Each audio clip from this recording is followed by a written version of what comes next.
हमारा चिंतन गीता अध्याय 9 श्लोक 2 पे चल रहा है। प्रभु कह रहे हैं ये ब्रह्म विद्या, ये राज विद्या, परमात्मा की जो ये विद्या है वो कैसी है, उस पर हमारा चिंतन चल रहा है। आदि गुरु शंकराचार्य जी ने जो अपने कमेंट्री में की है भगवत गीता पे, वो तो अद्भुत है ही, उसमें तो कोई दो राय ही नहीं है। सर्वसम्मत कमेंट्री है वो। 1500 साल पहले उन्होंने ये कमेंट्री की थी, बहुत छोटी उम्र में। लेकिन डॉक्टर राधा कृष्ण जी का अनुवाद पढ़ें, बड़ा ही ऑथेंटिक अनुवाद है अंग्रेजी में। उसमें कोई सांप्रदायिकता है ही नहीं, वो बड़ा ही ऑथेंटिक अनुवाद है। वो कहते हैं तो ये ब्रह्म विद्या, राज विद्या, परमात्मा का जो ज्ञान है, it has to be on light and waiting to be seen by us. उसकी अपनी चमक है, उसका अपना ही प्रकाश है, और जो हमारे पास आने की प्रतीक्षा कर रही है वो तो है ही। बस हमारी तरफ से कुछ पर्दे पड़े हुए हैं, वो हट जाए बस। वो पर्दे कौन से पड़े हुए हैं? जिसके बारे में भगवान ने इस 9वें अध्याय के पहले ही श्लोक में कहा था कि वो पर्दा है असूया, ईर्ष्या, माया। ऐसे जो पर्दे हट जाए तो परमात्मा तो स्पष्ट है, दिखाई पड़ने जैसा है। योग वशिष्ठ रामायण में गुरु वशिष्ठ जी भगवान श्री रामचंद्र जी को बहुत ही सुंदर उपदेश करते हैं कि किसी शास्त्र से या किसी गुरु से परमेश्वर दिखता नहीं है। हाँ, शास्त्र गुरु मार्गदर्शन बन सकते हैं, रास्ता दिखाने वाले बन सकते हैं, लेकिन परमात्मा जो दिखता है वो स्वयं से ही दिखता है।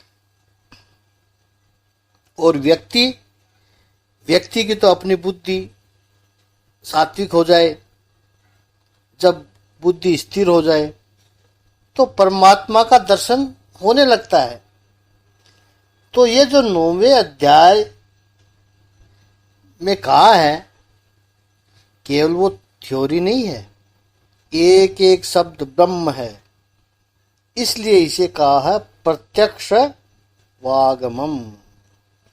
You can experience it. अब आगे प्रभु ने छठी बात कही इसके लक्षण के बारे में। धर्मयम, जो धारण करता है, जो हमें धारण करे, राष्ट्र को, समाज को धारण करे, और जिसे हम धारण करें वो धर्मयम है। बड़ा प्रसिद्ध सूत्र आपने सुना होगा, धर्मो रक्षति रक्षित है। यदि हम धर्म की रक्षा करेंगे तो धर्म हमारी रक्षा करेगा। यदि हम धर्म को धारण करेंगे तो धर्म हमें धारण करेगा। यदि हम धर्म को संभाल लेंगे तो धर्म हमें संभालेगा। धर्मयम। प्रभु ने 7वां लक्षण कहा क्रतूम, सुसुखम। धर्म का आचरण यानी इस ब्रह्म विद्या का आचरण बहुत ही सुख से हो सकता है, कष्ट प्रसाद्य है ही नहीं है।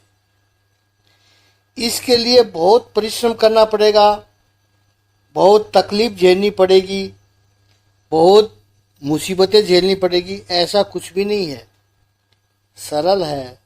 सुसुखम क्रतुम कहा प्रभु ने। कारण बहुत स्पष्ट आप देखिए, परमात्मा सर्वत्र है, सब जगह है। दुनिया के सभी धर्म, सभी संप्रदाय इस बात को स्वीकार करते हैं कि गॉड इज ओमनी प्रेजेंट। और यदि परमात्मा सर्वत्र है तो हमारे पास भी है।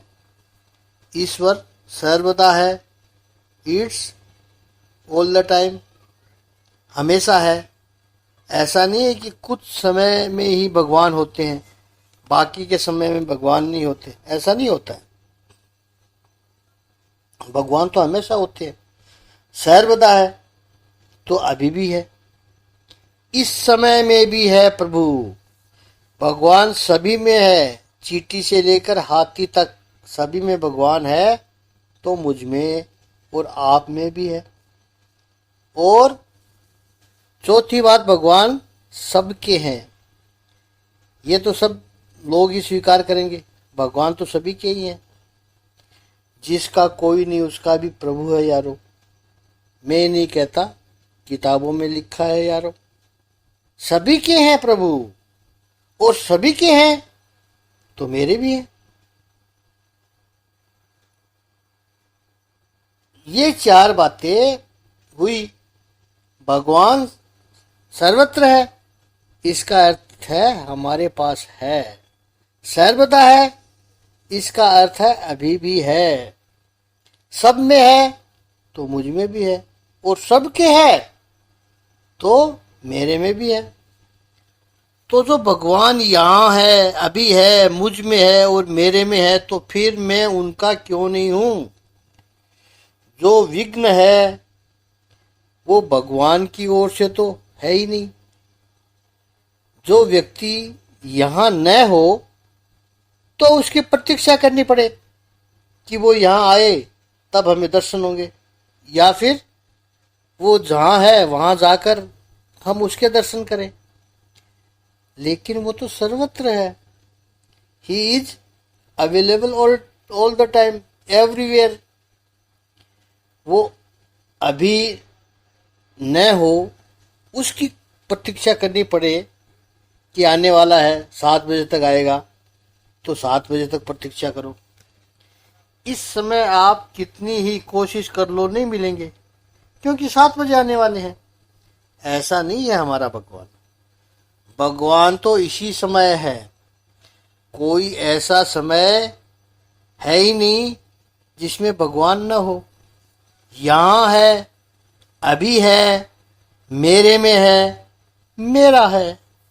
तो सुसुखम, प्रसन्नता से, आराम से वो मिल सकता है। व्यक्ति थोड़ा सा भी परमात्मा की ओर चले तो परमात्मा तो उसको तुरंत पकड़ लेंगे। जैसे कोई व्यक्ति ये हमारा भगवत गीता का ज्ञान सुने ही नहीं, रोज उसके पास पहुंचता है, फिर कहे मुझे कुछ फायदा नहीं हो रहा है, ये तो दुर्गम है, तो उसमें दोष किसका है? भगवत गीता का उपदेश तो चल ही रहा है, लेकिन आप किसी कारण से नहीं सुन पा रहे हो, या फिर पीठ कर रखी है उस ज्ञान की तरफ। उसके लिए प्रभु सरल नहीं है। सरल क्या था कि जैसे ज्ञान वीडियो मिला उसको सुनता, बस यही तो करना था। परमात्मा की तरफ मुख कर ले, यानी टू टर्न अबाउट। अब परमात्मा के सम्मुख ही खड़े हैं। एक क्षण के लिए प्रभु हमसे दूर नहीं हो सकता है। अंतर केवल इतना है कि हमने ही अपनी आंखें बंद कर रखी है, अपनी बुद्धि बंद कर दी, अपनी आत्मा को बंद कर रखा है, अपना मन और अंतःकरण को बंद कर दिया, और फिर कह रहे हैं कि भगवान दिखाई नहीं पड़ता है। केवल आंखें खोलो, केवल तैयार हो जाओ, बस ईश्वर के दर्शन करने के लिए। ईश्वर तो तैयार ही है, बस थोड़ा परमात्मा की ओर झुक जाओ।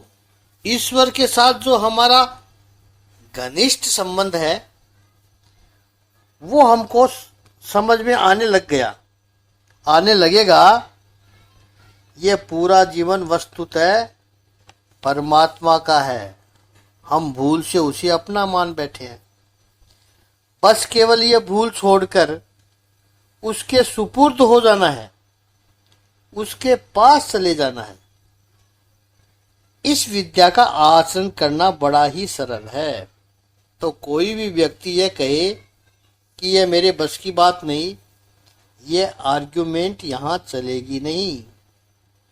महापुरुष अपने अनुभव से कहते हैं कि तत्व ज्ञान, प्रभु का साक्षात्कार, आत्मदर्शन बहुत कठिन है, अटपटा है, मुश्किल है। ऐसा कहने वालों ने धर्म का बहुत बड़ा नुकसान किया है, क्योंकि कोई व्यक्ति साधना का आरंभ करे उससे पहले ही उसको डिमोरलाइज कर देना है। ये बात तो, अरे ये तो मुझसे न हो पाएगा, तेरे बस की बात नहीं है। या फिर जिन्होंने इस सभी चीजों को इतना टेक्निकल बना दिया, भक्ति जैसे क्षेत्र में भी दूध की कटोरी बाईं ओर रखो या दाईं ओर रखो, फूल रखना है तो प्रभु के दाईं ओर रखो या बाईं ओर रखो, क्या फर्क पड़ता है। ये छोटी छोटी बातों में उलझे रहते हैं और उलझा दिया है उनको। लेकिन इनको इतना टेक्निकल बना दिया, तिलक ऐसा करो, इस रंग का करो, इस आकार का करोगे तो ही तुम भगत हो, अन्यथा तुम भगत नहीं हो। इस मंदिर में जा करके इस तरह से पूजा करोगे तो ही तुम्हारी पूजा स्वीकार की जाएगी, अन्यथा नहीं की जाएगी। ये टेक्निकल साधनों से साधना के पथ को दुर्गम बना दिया। वस्तुतः ईश्वर की ओर जो यात्रा है वो दुर्गम है ही नहीं, सुसुखम कर्तुम कहा है भगवान ने। ये ज्ञान राज विद्या यानी विद्याओं की राजा है, राजा बनाने वाली विद्या है ये। राजा बनने का एक अर्थ तो है शक्ति संपादन करो, शत्रुओं से युद्ध करो, उसको हराओ और उनके पास जो सत्ता है, संपत्ति है, उसको आप हथिया लो, तब जाकर के आप राजा बनो। ये तो एक रास्ता है, वो बड़ा कठिन भी है। लेकिन दूसरा एक सुगम रास्ता है, सरल रास्ता है, राजा के ही बन जाओ, राजा की रानी हो जाओ, राजा के पुत्र हो जाओ, राजा के मित्र हो जाओ। कोई भी संबंध राजा के साथ बांध लो तो वो सब आपके पास स्वतः ही आ जाएगा। प्रभु के हो जाओ, क्रतुम सुसुखम हो जाओ, क्रतुर सुसुखम हो जाएगा। यही भक्ति मार्ग की विलक्षणता है। और भक्ति तब तक अधूरी रहेगी जब तक हमारा ईश्वर के साथ कोई संबंध नहीं बनता है। यह समाज में एक संदेश के रूप में सबके पास जाना चाहिए। क्योंकि कई लोग पूछते हैं कि बहुत कुछ करते हैं भक्ति में, जो हमें बताया जाता है वो सब करते हैं। सुबह जल्दी उठ जाते हैं, जप करते हैं, नहा धोकर माला फेरते हैं, पाठ करते हैं, पूजा करते हैं, आरती करते हैं, सब कुछ करते हैं, व्रत रखते हैं, तीर्थ यात्रा करने जाते हैं। लेकिन प्रामाणिकता से हमें स्वीकार करना पड़ेगा कि हमें आनंद नहीं आता है। कर रहे हैं सब कुछ, लेकिन उसका जो परिणाम बताया जाता है कि दूसरे भक्तों का जो जीवन देखते हैं तो उनको तो बड़ा आनंद आता है। उनकी जब इच्छा हो तो परमात्मा सन्मुख आकर खड़े हो जाते हैं, साक्षात्कार भी करते हैं, परमात्मा उनको दर्शन भी देते हैं, उनको वरदान के बारे में भी भगवान तो पूछते हैं। वो अलग बात है कि भक्त कोई वरदान मांगता नहीं है और हम इतना कुछ करते हैं, कभी झलक भी दिखाई नहीं पड़ती भगवान की। साक्षात्कार होना तो बहुत दूर की बात है। और कुछ नहीं चाहिए, कम से कम आनंद तो आना चाहिए। आनंद ही दूर रह जाता है हमसे तो फिर इंटरेस्ट हो जाता है कि एक स्ट्रेस सा बन जाता है कि इतनी माला फेरनी है, इतना पाठ करना है। ऐसा क्यों होता है? महापुरुष उत्तर देते हैं कि करते सब कुछ हो, उसमें आनंद नहीं आता। क्यों? क्योंकि ईश्वर के साथ कोई संबंध नहीं बना है। भक्ति में आनंद तभी आएगा जब परमात्मा के साथ कोई संबंध बने। इस पर आगे चिंतन और कल करेंगे। ओम श्री सच्चिदानंद भगवान की जय। ओम श्री आनंद गंध भगवान की जय।